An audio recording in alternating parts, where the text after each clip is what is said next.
Falando sobre back-end. Então, a ideia aqui é trabalhar na otimização do grafo. Geralmente, o que se faz é utilizar mínimos quadrados, ou seja, a gente tenta minimizar a soma do erro quadrado de cada aresta. Por que usar esse método? Porque a gente tem um sistema que é sobredeterminado, a gente tem mais equações do que incógnitas. As incógnitas seriam as poses de cada nodo. E aí cada aresta que a gente cria é uma relação, é uma restrição entre a pose de um nodo e de outro. E geralmente o grafo vai ter uma quantidade muito maior de arestas do que de nodos. E elas podem, inclusive, não ser contraditórias. Uma aresta puxaria um nodo para um lado, a outra aresta puxaria para o outro. O que a gente vai fazer é tentar minimizar a soma dos erros quadrados. É tentar achar aquela configuração que dá o menor erro quadrado. Então, o que é o erro? Supondo que eu tenho aqui um nodo xi, um nodo xj. No grafo eles já vão ter uma posição e orientação, porque eles já foram criados, baseado nas restrições de geometria. Mas aí eu faço um casamento de observações, que um está vendo e que o outro está vendo, e eu vejo que eles estão observando a mesma coisa, e eu consigo estimar qual é a observação de xj visto de xi. Ou seja, onde xj deveria estar, supondo que eu sei que xi é aqui, eles viram a mesma coisa. Então, isso aqui seria a minha aresta de observação entre xi e xj.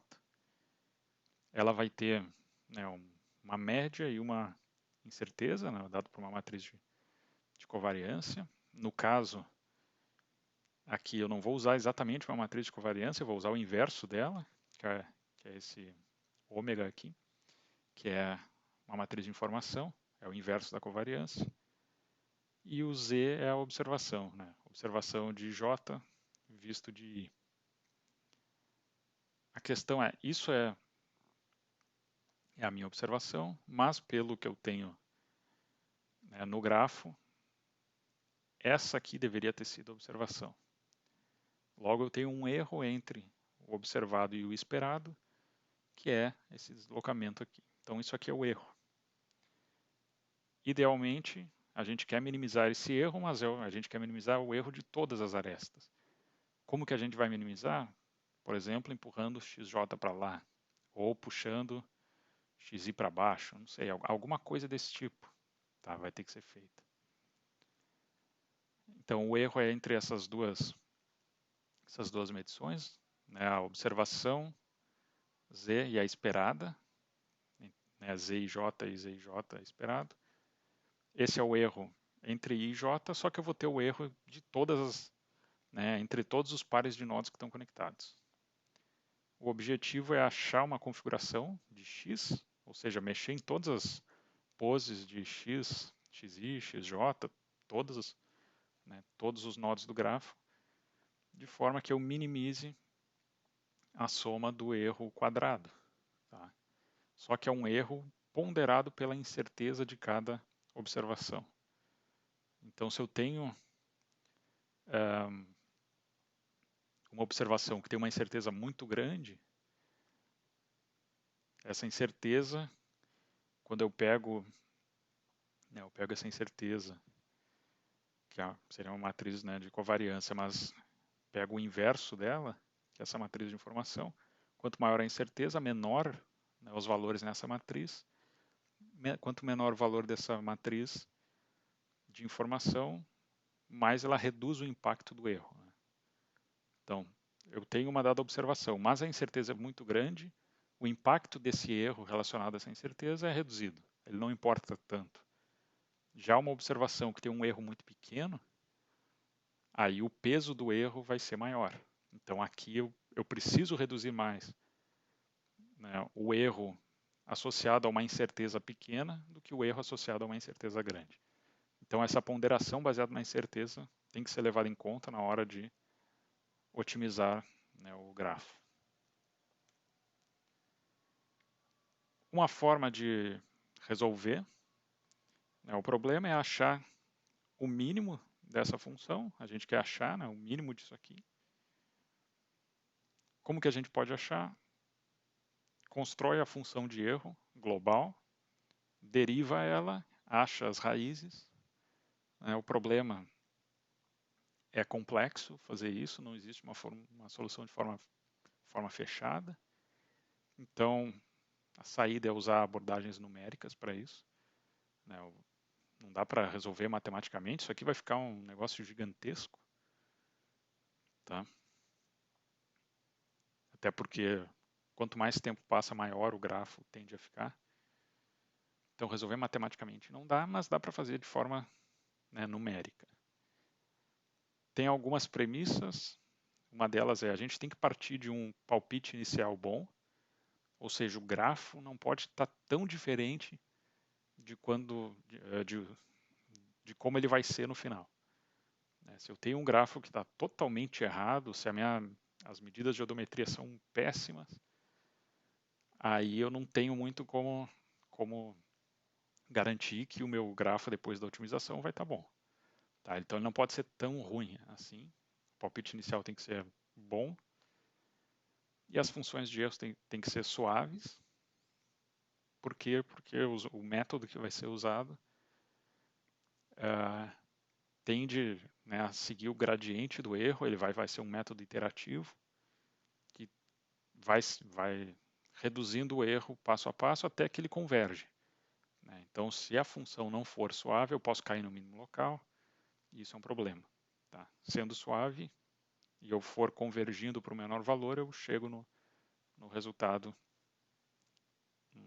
que seria ótimo. O problema vai ser resolvido com linearizações, né, linearizações locais, repetidas.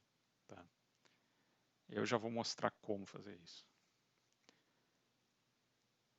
A abordagem, essa é uma abordagem que pode ser usada para resolver, é a abordagem de Gauss-Newton. Então, o que esse método faz? Eu tenho uma função de erro. Eu vou linearizar o erro, linearizo ao redor da solução atual, ou seja, do meu palpite. Né? No primeiro momento vai ser do palpite inicial, nos momentos seguintes vai ser a partir da solução atual. Então, eu tinha um erro que era uma função complexa, né? Não sei como que ela seria, né, especificamente, mas vamos supor que não daria para resolver, né, facilmente, de forma fechada.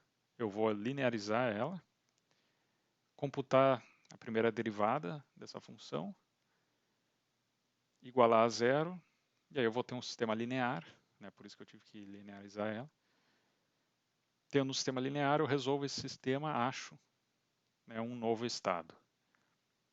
Idealmente, esse novo estado vai estar mais próximo do mínimo, mas aí na próxima vez eu vou repetir todos esses passos e a tendência é que cada vez mais eu me aproximo do mínimo até atingir uma convergência. Tá? Então essa é a ideia. Eu vou, então, como eu falei, eu preciso pegar minha função de erro e eu vou linearizar ela, né, para depois poder resolver um sistema linear. E o que vai ser feito aqui é a mesma coisa que foi feito lá com o filtro de Kalman, quando se desenvolveu o filtro de Kalman estendido, que era, eu tinha uma função que não era linear, eu linearizava ela usando, né, série de Taylor, ou seja, faz a primeira derivada e pega a solução no ponto. Né? Lembrem lá, eu tinha né, uma função que era não linear, sei lá, uma função qualquer. Eu pegava a derivada no ponto, ou seja, a inclinação da função naquele ponto, e dizia que agora a minha função é uma reta que passa naquele ponto. Tá? Naquele ponto o valor estava certo, quanto mais longe daquele ponto, mais errado ficava a minha função linearizada. Tá? A gente vai fazer a mesma coisa aqui, aproximar essa minha função de erro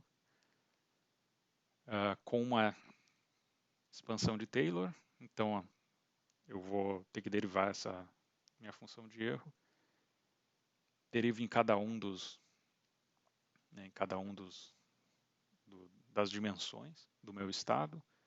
Isso me dá uma jacobiana, que nem dava lá no filtro de Kalman.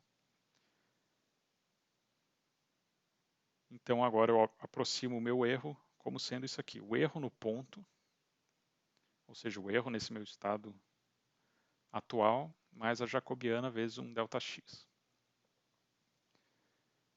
A função de erro quadrada é a soma, o somatório, para todos os erros entre I e J, ou seja, para todos os IJs possíveis, é o erro de J vezes a matriz de informação, que eu tinha falado, vezes o erro, erro transposto, matriz de informação, erro. Só que agora eu vou substituir esse erro pela minha função aproximada. Então, onde eu tinha esse erro entre de x mais ΔX, agora vai ser isso aqui. O erro no ponto mais jacobiana ΔX, erro no ponto mais jacobiana ΔX. Faz essa multiplicação. Tem que ver o que é vetor, o que é matriz, mas dá para multiplicar tudo aqui, fica uma baita coisa.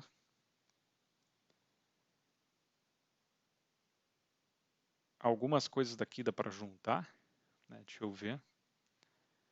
A função, ela é uma função de x e ΔX. O estado é o x. Então, coisas que não envolvem ΔX são constantes. Isso aqui é o erro no ponto, eu calculo, vira uma constante. Matriz de informação também, ela não depende mais de x. Isso também não. Então, isso é uma constante. Isso aqui também vai dar no caso, vai dar um vetor que multiplica ΔX. Ele tem aqui e tem aqui. E aqui também, jacobiana vezes matriz de informação vezes jacobiana vai dar uma outra matriz. Logo, toda aquela função gigante pode ser reescrito dessa forma, como sendo uma constante mais 2b, onde b é um vetor, b transposto ΔX, mais ΔX transposto h, onde h é uma matriz, ΔX. B, esse vetor B, a construção dele é isso aqui. Se a gente voltar lá, era o que a gente tinha definido. E H é isso aqui, que era o que a gente tinha definido também. Tá? Então, chegar nesses pontos, ou seja, isso aqui é uma aproximação da nossa função de erro, não é difícil, basta construir o vetor B e a matriz H, tá? Com os erros calculados no ponto, matriz de informação que se tem, e J, que são as jacobianas, que também dá para construir. Isto posto, a gente quer que o erro, essa função de erro, a gente quer o mínimo dela, qual é o menor valor de x que minimiza f. Para fazer isso, deriva a função. Então aqui eu estou deriva essa função, ou seja, deriva isso aqui. A derivada disso, se a gente for pensar, é uma derivada em ΔX. Componente que não tem ΔX cai fora, então uma constante cai fora. Aqui eu tenho um vetor vezes ΔX, fica o vetor. E aqui eu teria ΔX transposto vezes alguma coisa vezes ΔX. Seria uma espécie de ΔX ao quadrado. E aí a derivada ficaria 2 ΔX vezes essa constante que eu tenho. Então, aproximadamente é isso. Tá? Mas aqui eu não vou fazer as derivações de matriz no formato matricial e vetorial, mas o resultado vai ser algo assim, 2b mais 2h ΔX. Iguala isso a zero e acha ΔX. Então eu tenho 0 igual a 2b mais 2h ΔX. B mais H delta X igual a zero, H delta X igual a menos B. Esse é o sistema, né? H delta X igual a menos B, é o sistema que a gente tem que resolver. Então, se a gente voltar, o que precisa a cada momento? Construir B, construir H, e aí resolver o sistema para achar um ΔX. A solução seria, né, se eu tinha aqui H ΔX é igual a menos B, se o H é uma matriz que eu posso, né, inverter, ΔX é menos H inverso vezes B. Isso é o que precisa ser feito. A questão é, notem então o que a gente tem aqui. H, vamos voltar no H. H é uma matriz obtida a partir das jacobianas, tá? E as jacobianas, eu não expliquei ainda? Não, tá. Jacobiana é uma derivada, é a matriz das derivadas parciais, obtidas pegando a função de erro né, e derivando para cada um dos componentes. Se eu tenho um grafo com n nodos, cada nodo com três valores, né, x, y, θ, eu vou ter 3n como sendo o tamanho do meu estado. Eu vou pegar esse meu erro e dividir e derivar cada um dos componentes pelas outras 3n componentes, vai ter uma matriz quadrada gigantesca, né, que é em função de n. Quanto mais nodos, maior essa matriz. E aí aqui envolve a inversão dessa matriz. Então é inverter uma matriz que cresce muito, né? Então lá no filtro de Kalman, a dependência, o custo, né, computacional do método era em função também da matriz que se tinha, e onde a matriz era para cada uma, né, cada um dos elementos que eu tenho. Quanto mais elementos no mapa, mais crescia. Agora aqui é em função da trajetória. Quanto mais o robô anda, mais nodos são criados. Então isso é um problema. Só que lá eu fazia operações de soma, de matriz, multiplicação, né, que tinha custo quadrático em função do tamanho da matriz. Aqui tem inversão, que é pior, né? Seria um custo cúbico em função de uma matriz que é maior ainda do que lá. Então, por isso que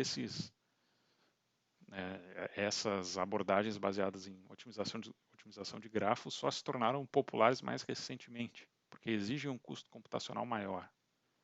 Tá? Mas tem umas características interessantes. Por exemplo, o erro entre a variável i e j, né, entre o nodo i e o nodo j, só depende de parâmetros associados à variável, ao nodo i e ao nodo j. Ou seja, a derivada em todo o resto, se eu tenho n elementos, em n-2 vai ser tudo zero, e só em 2 dos blocos vai ser alguma coisa. Ou seja, j vai ser esparso. Tá? E isso, então se o j é isso, né, uma matriz que ela é esparsa em em quase todos os elementos, exceto em 2. E aí eu vou lá no meu vetor, né, no meu B, que era J transposto vezes a minha matriz de informação daquela aresta, que vai ser pequenininha. Né, depende do tamanho do estado, sei lá, 3×3, por exemplo. E o meu erro, que vai ser também um vetor de, por exemplo, 3×1. Eu tenho essa matriz vezes essa matriz, vezes esse errinho, eu vou ter alguma coisa que é zero em quase tudo, exceto em dois blocos também. Né? Então, ela é não zero só nos elementos associados a xi, xj.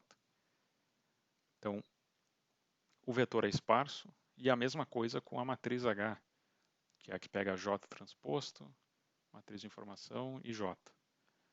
Nesse caso, eu só vou ter 4 blocos associados a x e xj, no resto tudo ela é zero. Tá? Mas isso é para uma aresta, para um par de nodos. B é a somatória para todos os pares, né, para todos os pares de IJ.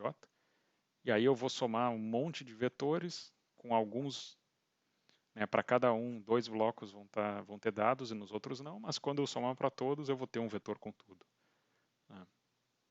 Mas já no meu H, que é a somatória para todas Hs, né, para todos os pares de nodos IJ, aí a matriz continua sendo esparsa. A diagonal vai estar toda preenchida, mas aqui não, no resto não.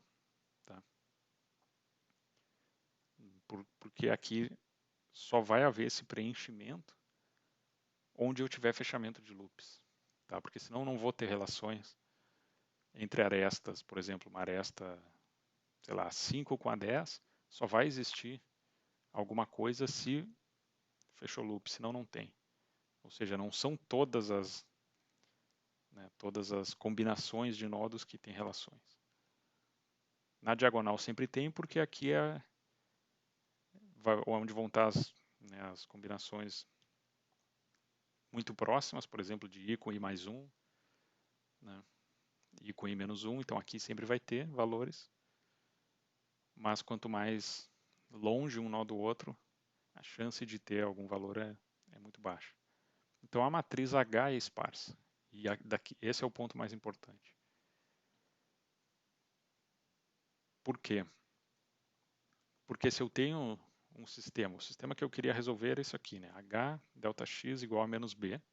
Eu queria achar delta x, tendo H e menos B. Eu poderia inverter o H, mas se H é esparso, aí eu tenho outros métodos que são melhores do que inverter. Dá para fazer soluções decompondo H, e aí o que os métodos né, os métodos de back-end vão fazer é encontrar formas diferentes de solucionar, né, esse sistema onde H é esparso. Então, inclusive, existem, né, solucionadores padrão, por exemplo, se tu implementar isso aí no Octave, no MATLAB, tem um monte de diferentes, né, solucionadores de sistemas esparsos.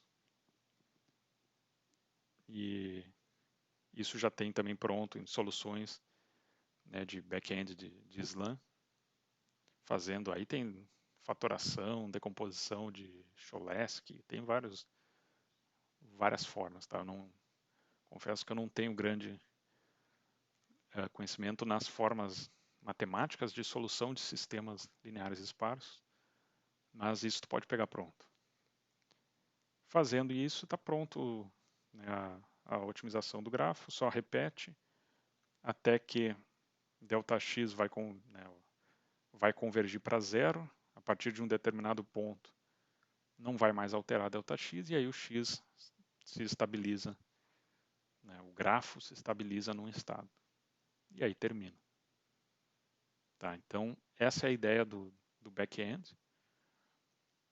O que faltou? Faltou fixar, é preciso fixar pelo menos algum dos nodos. Por exemplo, fixar que o ΔX1 não vai mexer. Ou seja, eu não vou alterar o primeiro nodo, todos os outros eu posso alterar. Por quê? Porque senão o teu sistema fica solto, né, e aí ele nunca converge. Né, ele precisa ter alguma aresta fixa. Teu mapa tem que estar fixo em algum sistema de coordenadas, senão o teu sistema não converge. Então, por exemplo, dá para fixar o primeiro nodo. Tá, mas só um tem que ser fixado. O resto vai ser referente a esse. Esse método dá para fazer a mesma coisa. O que foi mostrado era só para estimar posições, né, do robô, mas dá para fazer para estimar o robô e objetos no ambiente. Tá? E aí tem vários métodos de Slug que são assim. E é a mesma coisa, só que eu vou ter restrições além das restrições do robô, eu tenho de cada posição que eu enxerguei alguma coisa, uma restrição, né, dessa posição para o objeto que foi observado. Então eu continuo tendo arestas baseadas em odometria, arestas baseadas em observações de landmarks, e a otimização é feita das duas ao mesmo tempo. Tá, o estado aumenta aqui. O meu estado fica maior. Pode ser que fique muito maior. Não sei, depende de quantos objetos eu tenho no ambiente. Tá?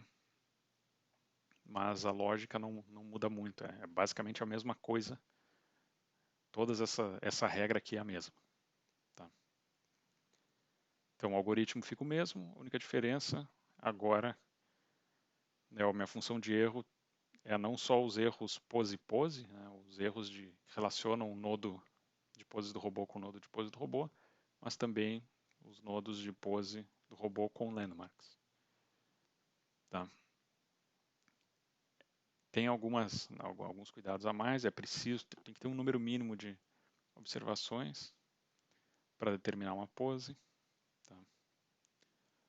Mas também é algo que, né, não muito mais complicado do que o SLAM mostrado. Tem formas para acelerar, para melhorar a eficiência dos métodos de otimização, para deixar os métodos mais robustos, por exemplo. Uma das formas é SLAM hierárquico, então ter não só um grafo, mas eu ter diferentes níveis de grafos, porque é mais rápido tu resolver a otimização de um grafo com menos nodos. Então, a ideia do SLAM hierárquico, né, baseado em grafos, é ter esses diferentes níveis, resolvo para um grafo pequeno, que a otimização é rápida, e a partir da solução desse grafo pequeno, eu estimo uma solução inicial para o grafo maior.